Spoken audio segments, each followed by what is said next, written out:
La qualité d'un produit peut-elle être mesurée de façon objective? Les entreprises, pour se développer et se distinguer durablement de leurs concurrents, doivent miser avant tout sur leur qualité de leurs produits et de leurs services. C'est grâce à cela qu'elles vont atteindre la satisfaction de leur clientèle. On peut définir la satisfaction de la clientèle comme le sentiment de plaisir ou de déplaisir qui naît de la comparaison entre les attentes préalables et l'expérience du consommateur. La satisfaction de la clientèle dépendra ainsi de la bonne ou mauvaise qualité perçue par le client dans son expérience de consommation. A priori, il semble difficile de définir ce que l'on pourrait nommer comme étant un produit de qualité ou non. Après tout, un produit pourrait sembler de qualité pour un client, de même que ce même produit semblera médiocre pour un autre. Par exemple, un jeune amateur de vin n'aura sans doute pas la même perception de la qualité d'une bouteille qu'un œnologue qui sera lui expérimenté. De même, de nombreux produits considérés comme objectivement mauvais, néfastes pour la santé, sont pourtant aujourd'hui de véritables succès commerciaux vendus à des milliers d'exemplaires chaque année. La qualité peut en réalité renvoyer à de nombreux sens. Elle est perçue d'une part comme la simple satisfaction, le simple plaisir du consommateur, mais on peut également renvoyer cette notion de qualité à des termes plus stricts, avec des critères définis.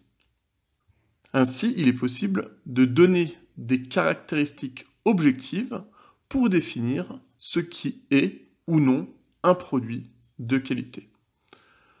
La première caractéristique serait avant tout, et cela semble évident, la capacité du produit à remplir parfaitement ses fonctions. On estimera par exemple qu'un tire-bouchon qui n'arrive pas à ouvrir une bouteille n'est objectivement pas de qualité. Ou alors ce même bouchon qui se casse au bout de la 5e, 10e, 20e utilisation. De plus, pour définir plus objectivement ce qui peut être ou non un produit de qualité, on définira généralement 4 dimensions à prendre en compte. La fiabilité du produit, la durabilité du produit, le respect des normes et enfin la performance du produit. Commençons d'abord par expliquer le concept de fiabilité. La fiabilité mesure le nombre d'incidents, de pannes expérimentés par le client après son acte d'achat. Cet indicateur sera pertinent notamment sur du matériel électronique pour lesquels on comptabilisera les nombres d'occurrences des pannes.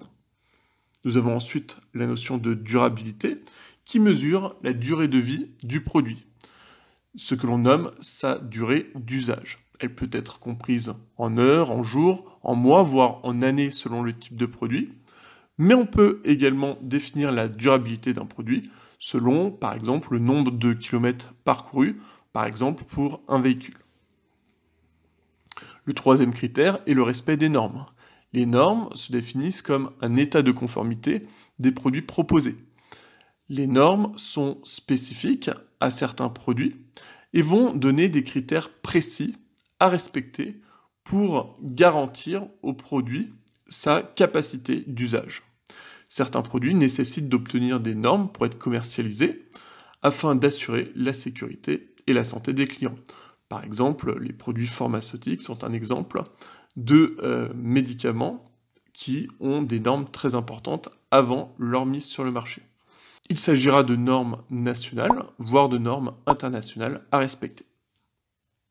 Enfin, notre dernier critère est celui de la performance. La performance mesure la capacité d'un produit à réaliser ses fonctions. La performance va être un moyen de comparer les produits les uns par rapport aux autres. On utilise des critères de performance que l'on va évaluer pour comparer chaque produit les uns par rapport aux autres. Ainsi, la qualité des produits et des services, bien que perçue de façon potentiellement subjective par les consommateurs, peut être évaluée de façon plus objective à partir de nos critères fiabilité, durabilité, respect des normes et performance. Ces critères doivent être suivis par les entreprises.